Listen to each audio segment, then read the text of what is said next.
Members of the Federal Council, ladies and gentlemen.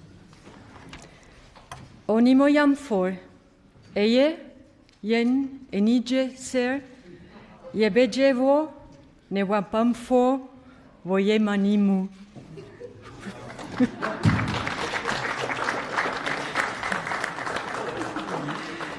This state visit is a historic moment for Switzerland, but it is also a logical step.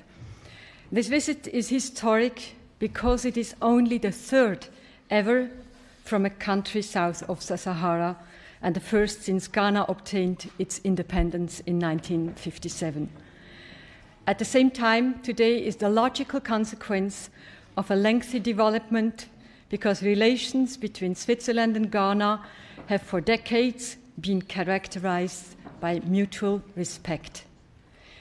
We will have an opportunity to appreciate our cultural exchanges tomorrow when we preview an exhibition of El Anatsui's work at Bern's Museum of Fine Arts. And indeed, there is currently a Swiss documentary showing in our cinemas, which I had the pleasure to see a few days ago, about Ghana's fascinating music scene. The strongest ties between our two countries are the shared values with regard to democracy and the rule of law, and our commitment to stability and peace on the world stage. Both countries help to end conflicts through international cooperation. Switzerland is known for its humanitarian tradition and its good offices. Ghana is an influential member of the African Union. Ghana's participation in the UN peacekeeping measures is also extremely impressive.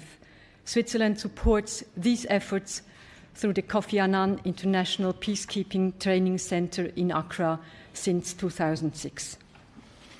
Ladies and gentlemen, not every connection between our two countries can be deduced at first glance.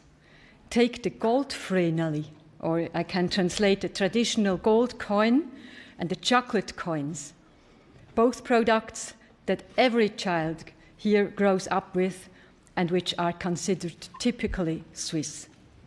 But neither would exist without gold and cocoa, which we import on a large scale from Ghana. It is quite simple. We need the raw materials, and you have the raw materials. The resulting trade and business should benefit both countries. This principle is part of mutual respect. Gold and cocoa can create work and wealth in both countries. But it also brings with it a responsibility that both countries bear. In Switzerland, the public and parliament conduct heated debates about how companies here behave abroad, whether they take sufficient consideration of social, ecological and economic aspects in their business dealings abroad. Human rights are always an important consideration in economic development. Switzerland and Ghana can look back on excellent cooperation in this respect. Ghana was the first African country to commit itself to the voluntary principles on security and human rights. In 2014, when Switzerland first chaired this initiative, the aim is for states, companies, and NGOs to commit themselves to ensuring that human rights are actually respected in mining and in oil and gas fields. And what can we target at today's talks during this historic state visit? I would like to see us discuss our joint economic relations in a spirit of partnership and look concretely at where we can make further improvements. Ghana is already Switzerland's second most important trading partner in Africa. It is obvious that Ghana is increasingly striving to process raw materials in addition to extraction of them. That way, more added value remains in the country, which is a very understandable desire. For its part, Switzerland would like to support broader economic exchanges. Ghana is one of our few partner countries in the field of economic development cooperation. Switzerland, by this program, can participate in the efforts of the private sector to diversify the economy. One obvious area in which a closer exchange would be beneficial is environmental and climate protection. Our countries are both particularly affected by the climate change. Ghana's coasts are threatened by hurricanes and rising sea levels. Switzerland's glaciers are melting, and temperatures here are rising at twice the global average. It is of great importance to us to work closely with Ghana in implementing the Paris Agreement. We are also keen to explore ways of strengthening export controls on electronic waste under the Basel Convention. Mr. President, Excellencies, so many links that bind us, and there is great potential to even more cooperation. And it is high time for this state visit. Mr. President, the Federal Council in corpore wishes you and your delegation a very warm welcome to Switzerland. Thank you.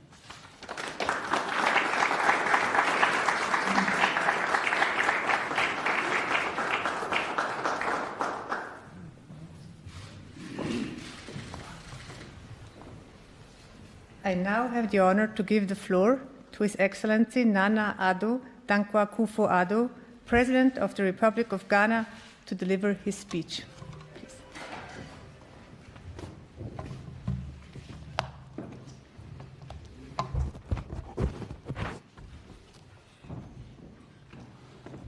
Excellency the President and members of the Federal Council, I've had the privilege of visiting Switzerland several times since becoming President of the Republic of Ghana. My last visit was to Davos nearly a month ago, where I participated in the 50th anniversary meeting of the World Economic Forum. At the invitation of its founder and executive chairman, the world-renowned Professor Klaus Schwab. Happily, it is much warmer here in Bern. I thank President Simonetta Sommaruga, head of the 7-member Federal Council, for the honor of this state visit and for the opportunity to make this brief statement in the Federal Assembly, Switzerland's 2-century-old House of Parliament. Excellencies of the Federal Council, relations between our two countries date back to the 19th century, when the Basel missionaries arrived in the then Gold Coast, now Ghana, to undertake evangelical work. The missionaries pioneered the establishment of educational institutions across the country, including our first agricultural school at Akropong, my paternal hometown, in the eastern region of the country. Indeed, my own late father, President of Ghana's Second Republic, who was deeply imbued with the Presbyterian attributes of discipline, industry, integrity, and thrift, was a famous product of Akropong's celebrated Salem School. They are also credited with the establishment of health facilities, including a missionary hospital at Agogo in the Ashanti region, and were instrumental in the spread of the cultivation of cocoa, a commodity which has been for the last century the mainstay of the Ghanaian economy. The Christian community in Ghana is greatly indebted to the Basel missionaries, who are also responsible for the translation of the Bible from English into 2 of the main Ghanaian languages, and who have been accorded due honor by us. The names of Inter Elios, Andreas Ries, Johannes Gottlieb Christeler, and Fritz Ramsayer continue to reverberate in our history and collective memory.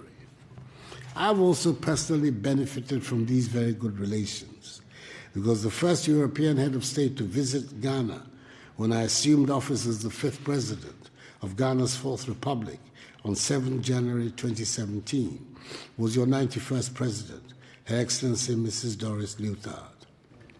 Excellencies, in recent times, the ties of friendship and cooperation between our two countries have grown even stronger.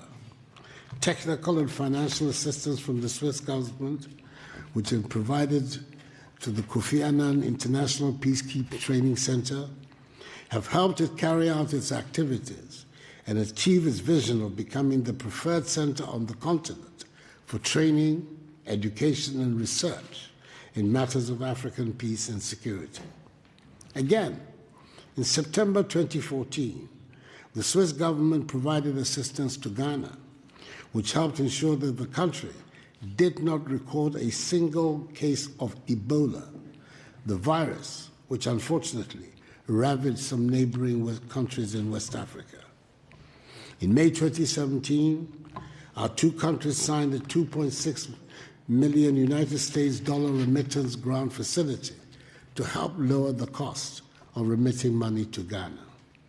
Ghana is currently Switzerland's largest trading partner in sub-Saharan Africa, largely from the export of gold and cocoa to Switzerland and the import of chemical and pharmaceutical products, as well as light machinery and military equipment from Switzerland.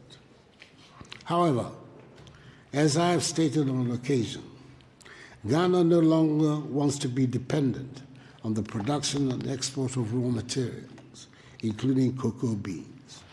We intend to process more and more of our cocoa in our country with the aim of producing more chocolate ourselves, because we believe that there can be no future prosperity for the Ghanaian people in the short, medium, or long term if we continue to maintain economic structures that are dependent on the production and export of raw materials. We intend to add value to our raw materials, industrialize and enhance agricultural productivity. This is the best way we can put Ghana at the high end of the value chain in the global marketplace and create jobs for the teeming masses of Ghanaians. It is for this reason that my government continues to put in place a number of measures aimed at attracting investment into Ghana, as well as stimulating growth of the private sector.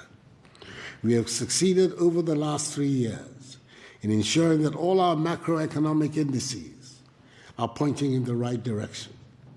Cut our fiscal deficit, introduced a monetary policy that is stabilizing the currency and reducing significantly the cost of borrowing, and have introduced a raft of tax cuts which are bringing relief to and encouraging businesses. These interventions have led to Ghana recording an annual GDP average growth rate of 7% since 2017, making us consistently one of the world's fastest growing economies during the period. We are one of the most business-friendly economies in Africa, evidenced in our status as the largest recipient of foreign direct investment in West Africa. Ghana has also been selected to host the Secretariat of the African Continental Free Trade Area, a market of some 1.2 billion people with a combined GDP of US $3 trillion American dollars. It is the world's largest free trade area since the formation of the World Trade Organization. Our goal is to make Ghana the hub of trade in Africa, and thus serving notice on Swiss investors to take advantage of the growing business-friendly climate in Ghana and of our unique position as host of the AFCFTA Secretariat to set up joint venture enterprises in our country and thereby access this huge market that the free trade area presents. Excellencies, Madam President, I'm pleased to inform you that our country is fully committed to a democratic present and future where respect for individual liberties and human rights, the rule of law, and the principles of democratic accountability are at the core of our body politic. Ghana stands shoulder to shoulder with Switzerland in our joint determination to promote and protect human rights across the globe. I'm hopeful that as we shape the future of Ghana and position Ghanaian enterprises to compete effectively on the world stage, we have friends such as the Swiss Confederation to support us in this objective. We are determined in Ghana to ensure that succeeding generations of Ghanaians do not become victims or pawns of the international economic order, but her beneficiaries. Indeed, the project is a Ghana beyond aid, a Ghana which has discarded a mindset of dependency, aid, charity, and handouts, and is charting a path of self-reliance in her progress, fashioned out of the intelligent and disciplined use of her considerable human and material resources. I thank you for your attention and for the honor done the Republic of Ghana by conferring this state visit on her president, being the first since our nation became independent 63 years ago. Thank you very much indeed.